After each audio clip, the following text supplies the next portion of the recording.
Hello friends, आज मैं आपके साथ इकोनॉमिक्स का एक और टॉपिक लेके आया हूँ और टॉपिक का नाम है इम्पोर्टेंस ऑफ इकोनॉमिक्स। हमारी ज़िंदगी में इकोनॉमिक्स की क्या इंपॉर्टेंस है, प्रैक्टिकल लेके चलेंगे और थ्योरेटिकल भी लेके चलेंगे। सारा का सारा टॉपिक आपके साथ मैं डिस्कस करूँगा और जिस हिसाब से पेपर में अटैम्प्ट करना है उसी हिसाब से मैंने ये क्वेश्चन लिखा हुआ है। चलिए विदाउट वेस्टिंग एनी टाइम शुरू करते हैं। Economics is the study of how societies use scarce resources to produce goods and services and distribute them among people. Basically economics किस चीज़ से डील करती है कि हम अपने जो scarce resources है, कुछ लोग इसको scarce resources कहेंगे, कुछ लोग scarce resources कहेंगे, तो प्रोनाउंसिएशन अलग अलग है। तो जो हमारे पास लिमिटेड रिसोर्सेज हैं उनको इस्तेमाल करके किस तरीके से गुड्स एंड सर्विसेज बनाए जाएंगे और किस हिसाब से लोगों के बीच में डिस्ट्रीब्यूट किए जाएंगे, उससे इकोनॉमिक्स डील करती है। It influences every part of our daily life from the food we eat to the jobs we work in to the policies government frame. ये हमारी ज़िंदगी में इतनी ज़्यादा इन्वॉल्व है कि जो भी हम डेली अपनी लाइफ में करते हैं, खाना खाते हैं, उसमें भी इकोनॉमिक्स आ जाती है, काम करते हैं उसमें भी इकोनॉमिक्स इंपॉर्टेंट रोल प्ले करती है, गवर्नमेंट जो पॉलिसीज़ बनाती है उसमें भी इकोनॉमिक्स इंपॉर्टेंट रोल प्ले करती है। Understanding economics is crucial not just for policy makers but also for individuals and businesses. तो इंडिविजुअल्स और बिजनेसेस के लिए तो इकोनॉमिक्स इंपॉर्टेंट है ही है, पॉलिसी मेकर्स के लिए भी काफ़ी इंपॉर्टेंट है। इकोनॉमिक्स हमारी लाइफ में ऐसे है जैसे हमारे शरीर में खून, ठीक है। Below are some important points या below are some points highlighting the importance of economics. Economics की इंपॉर्टेंस को फॉलोइंग पॉइंट्स में डिस्कस करेंगे। तो पैरा वाइज डिस्कस नहीं करना, पॉइंट वाइज डिस्कस करना है। तो फर्स्ट आ जाता है अंडरस्टैंडिंग स्कार्सिटी। स्कार्सिटी या स्केर्सिटी जो भी आप कहते हो, कोई भी ऐसी चीज़ जिसकी सप्लाई जो है वो कम हो और डिमांड ज़्यादा हो वो स्कार्स मानी जाती है। तो बेसिकली स्कार्सिटी की अंडरस्टैंडिंग हमें इकोनॉमिक्स के थ्रू और अच्छे से होती है। Economics helps us understand the fundamental problem of scarcity, that is limited resources versus unlimited wants. जो scarcity की प्रॉब्लम है इकोनॉमिक्स में, वो क्या कहती है कि किसी भी चीज़ की जो सप्लाई है वो कम है और जो डिमांड है उसकी बहुत ज़्यादा है, उन चीज़ों को स्कार्स कहा जाता है। तो हम यहाँ पे ये कह रहे हैं कि फंडामेंटल प्रॉब्लम, मेन प्रॉब्लम जो इकोनॉमिक्स में आती है वो आती है अंडरस्टैंडिंग द स्कार्सिटी। स्कार्सिटी में हम दो चीज़ें डिस्कस करते हैं कि हमारे पास जो रिसोर्सेज हैं वो तो लिमिटेड है, बट जो डिमांड है या वांट्स है हमारी वो अनलिमिटेड है। By analysing scarcity it guides us in making rational choices about what to produce, how to produce and for whom to produce. अगर हम अच्छे से एनालाइज कर लेते हैं कि स्कार्सिटी की प्रॉब्लम ये है और हमारी ये चीज़ें स्कार्स हैं, तो हम डिसाइड कर सकते हैं कि कौन कौन से गुड्स एंड सर्विसेज बनाने हैं, किस तरीके से बनाने हैं, किसके लिए बनाने हैं। ये जो central problems of N economy उसमें ये आ जाता है। इसके ऊपर मैंने अलग से एक लॉन्ग क्वेश्चन भी अपलोड किया हुआ है। This makes resource allocation more efficient, क्योंकि हमें पता है कि चीज़ें स्केर्स हैं, हम अपने हिसाब से what to produce, how to produce and for whom to produce अच्छे से डिसाइड कर लेंगे तो रिसोर्स एलोकेशन अच्छे से हो जाएगी, एफिशिएंसी बढ़ेगी। नेक्स्ट आ जाता है efficient use of resources, very important. Economics teaches the principle of optimum utilisation of resources. Economics जो है हमें बताता है कि किस तरीके से रिसोर्सेज को अच्छे से इस्तेमाल करना है। ऑप्टिमम यूटिलाइजेशन मतलब फुलर यूटिलाइजेशन करनी है। It helps governments, businesses and individuals to use land, labor, capital and technology in ways that maximize output without wasting resources. Economics की स्टडी गवर्नमेंट्स की हेल्प करती है, बिजनेसेस की हेल्प करती है, इंडिविजुअल्स की हेल्प करती है, ताकि लैंड, लेबर, कैपिटल, टेक्नोलॉजी या जितने भी हमारे पास रिसोर्स हैं उनका अच्छे से इस्तेमाल किया जा सके without wasting any resource. Third point आ जाता है इसमें economic planning and policies. For governments economics forms the foundation of policies. Policy जितनी भी सरकारें बनाती हैं, गवर्नमेंट्स बनाती हैं, उसका बेस इकोनॉमिक्स ही होता है। It helps to frame budgets, budget बनाए जाते हैं। टैक्सेशन सिस्टम्स को कैसे डिसाइड करना है, वेलफेयर स्कीम्स कैसे लेके आनी है, and monetary policies to promote growth, stability and development. ये जितनी भी पॉलिसीज़ सरकार बनाती है, जितना भी बजट बनाती है, टैक्सेशन को चेंज करती है ऊपर नीचे, ये सारी की सारी इकोनॉमिक्स के ऊपर डिपेंड करती है। विदाउट इकोनॉमिक्स ये बन ही नहीं पाएंगी, ठीक है। फोर्थ पॉइंट आ जाता है promoting economic growth. By studying economic trends like investment, saving and consumption, economics guides the strategies to achieve long term growth.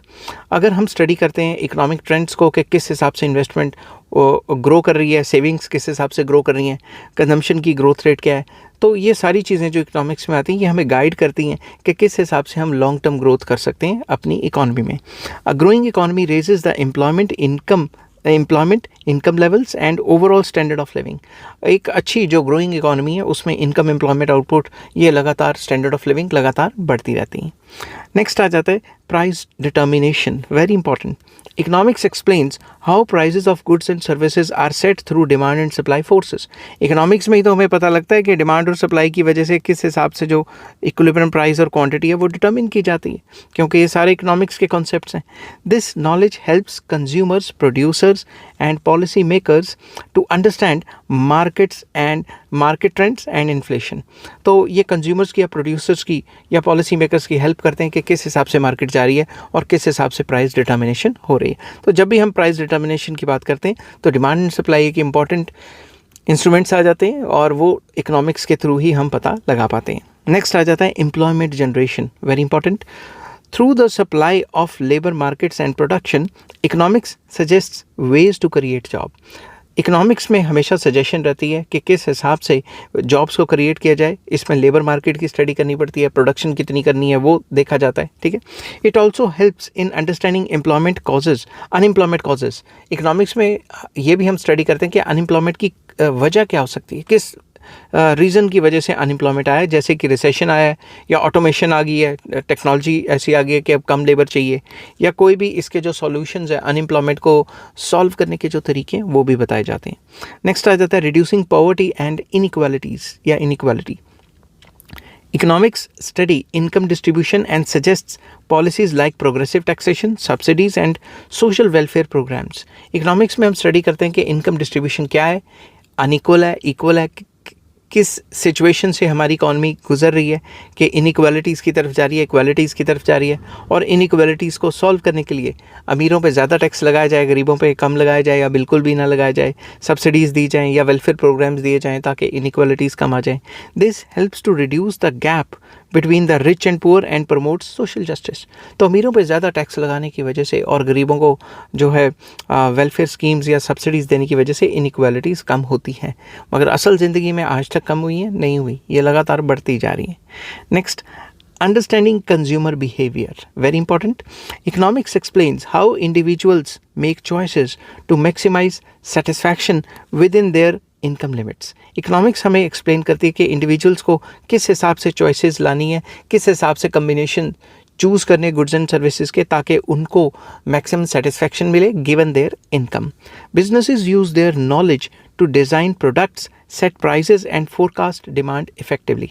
जो बिजनेसमैन होता है वो अपनी प्रोडक्ट को डिज़ाइन करता है और प्राइसेस सेट करता है और फोरकास्ट करता है डिमांड को ताकि उस हिसाब से प्रोडक्शन कर पाए। ये सब इकोनॉमिक्स में ही हो पाता है। Next, guidance for business decisions, very important.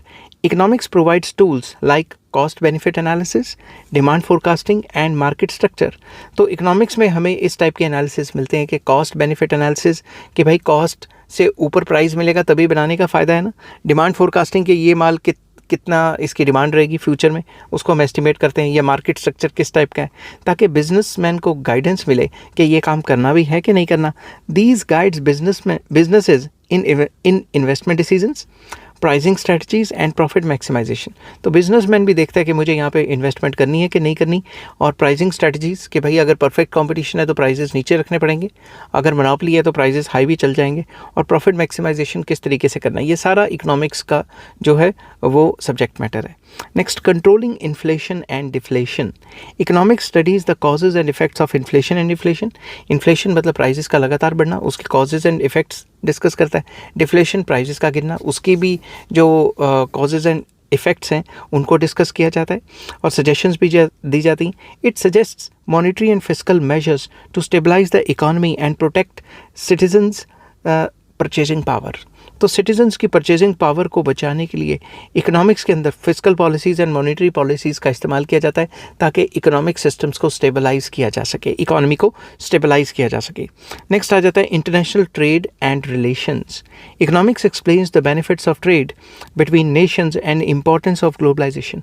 Economics ही हमें बताता है कि जो इंटरनेशनल ट्रेड है, जो ट्रेड बिटवीन द कंट्रीज़ होता है, उसके क्या क्या बेनिफिट्स हैं और इसकी इंपॉर्टेंस क्या है और ग्लोबलाइजेशन के फ़ायदे क्या हैं।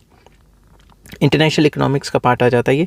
It helps countries to decide on imports, tariffs and foreign investments, thereby promoting cooperation. ये कंट्रीज़ की हेल्प करती है इकोनॉमिक्स ताकि इम्पोर्ट्स एंड एक्सपोर्ट्स के डिसीजंस लिए जा सकें, टैरिफ्स डिसाइड किए जा सकें, फॉरेन इन्वेस्टमेंट्स जो आती हैं उनको डिसाइड करने में काफ़ी जो है हेल्प होती है ताकि कंट्रीज़ के बीच में अच्छी कॉपरेशन रहे। सिंपल वर्ड्स में इंटरनेशनल ट्रेड में भी काफ़ी हेल्प करती है economics. Next, environmental sustainability, very important. Modern economics emphasises the responsible use of natural resources. Modern economics ये कहती है कि जितने भी कंट्री के पास रिसोर्सेज है उसका एक अच्छे तरीके से इस्तेमाल किया जाए, पोल्यूशन वगैरह कम किया जाए और एनवायरनमेंट के स्टैंडर्ड्स को अच्छा किया जाए। It studies issues like climatic change या climate change, pollution, renewable energy, helping balanced growth with environmental protection। तो इसमें यह है कि भाई सस्टेनेबल डेवलपमेंट की बात की गई है कि मॉडर्न इकोनॉमिक्स कहती है कि हम अपने रिसोर्स को ऐसे इस्तेमाल करें कि पोल्यूशन भी ना हो और फ्यूचर जनरेशन्स के लिए भी बच जाए और बैलेंस ग्रोथ रहे। ठीक है, एनवायरनमेंट का भी ध्यान रखना है। नेक्स्ट आ जाता है improving standard of living by ensuring proper allocation of resources, job creation and fair income distribution. Economics plays a direct role in improving the people's standard of living and quality of life। तो economics ये ensure करती है कि Fuller utilisation of resources हो, job creation हो, income distribution fair रहे, मतलब inequalities कम हो, ताकि ये सारी चीज़ें डायरेक्टली लोगों की स्टैंडर्ड ऑफ लिविंग को पहले से इम्प्रूव करें। तो ये सारी स्टडी इकोनॉमिक्स में ही होती है। नेक्स्ट आ जाता है crisis management. Economics provides tools to handle financial crisis, recessions and natural disasters. Economics के अंदर कई ऐसे टूल्स आ जाते हैं जिनके थ्रू हम ये जो क्राइसिस है, इकोनॉमिक क्राइसिस आते हैं, उनको मैनेज कर सकते हैं। इट सजेस्ट्स रेस्क्यू पैकेजेस या फिर stimulus programmes and recovery measures to restore stability. जैसे कोरोना के टाइम पे आते हैं या रिसेशन डिप्रेशन के टाइम पे जो चीप मॉनेटरी पॉलिसी लाई जाती है जिसमें सस्ते रेटों पे लोन मिलेंगे ताकि मनी ज़्यादा से ज़्यादा इन्फ्यूज़ हो सके इकॉनमी में। उस टाइप की क्राइसिस मैनेजमेंट के काम भी इकोनॉमिक्स में आ जाते हैं। नेक्स्ट आ जाता है guiding everyday life. Economics is must only about, मैं उल्टा बोल गया, economics is not only about governments and businesses, it also helps individuals.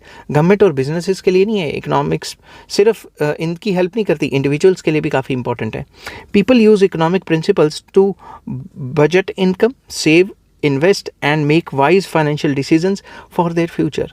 लोग इकोनॉमिक्स के प्रिंसिपल्स की मदद लेके अपने घर का बजट बनाते हैं, सेविंग्स का देखते हैं, इन्वेस्ट करते हैं कहीं ना कहीं और ऐसे वाइज फाइनेंशियल डिसीजंस लेते हैं ताकि वो अपनी लाइफ को और फ्यूचर को सिक्योर कर सकें।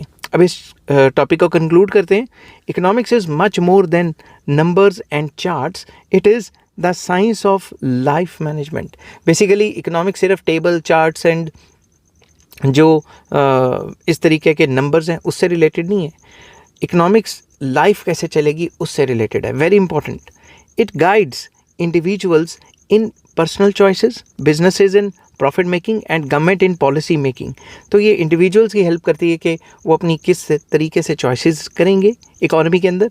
बिजनेसेस की हेल्प करती है ताकि कोई पर्टिकुलर बिजनेस को प्रॉफिट मेकिंग बनाया जा सके।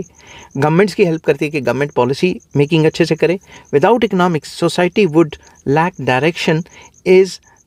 डायरेक्शन इन सॉल्विंग, यहाँ इन आना था, direction in solving the societal issues. जो इकोनॉमिक्स है उसके बगैर जो सोसाइटी को कोई डायरेक्शन नहीं मिलेगी कि वो अपने जो की इश्यूज़ हैं, लाइक सोसाइटी में अनएम्प्लॉयमेंट है और पॉवर्टी है, इन्फ्लेशन है, एनवायरमेंटल चैलेंजेस हैं, इसको सॉल्व नहीं कर पाएगी। तो इकोनॉमिक्स की स्टडी हमारे लिए काफ़ी ज़्यादा इंपॉर्टेंट बन जाती है। Thus economics is the backbone of modern civilisation, ensuring balance, growth, fairness and stability. तो इकोनॉमिक्स हमारे लिए काफ़ी ज़्यादा इंपॉर्टेंट हो जाती है। ये एक बैकबोन है, ये एक रीढ़ की हड्डी है मॉडर्न सिविलाइजेशंस के लिए, क्योंकि हमने बैलेंस ग्रोथ भी बनानी है, ग्रोथ भी लगातार चलनी है, सस्टेनेबिलिटी को भी फोकस करना है और फेयरनेस भी देखनी है। आई होप ये वीडियो आपको पसंद आई होगी। अगर पसंद आती है है तो please like share and subscribe. Take care, bye bye.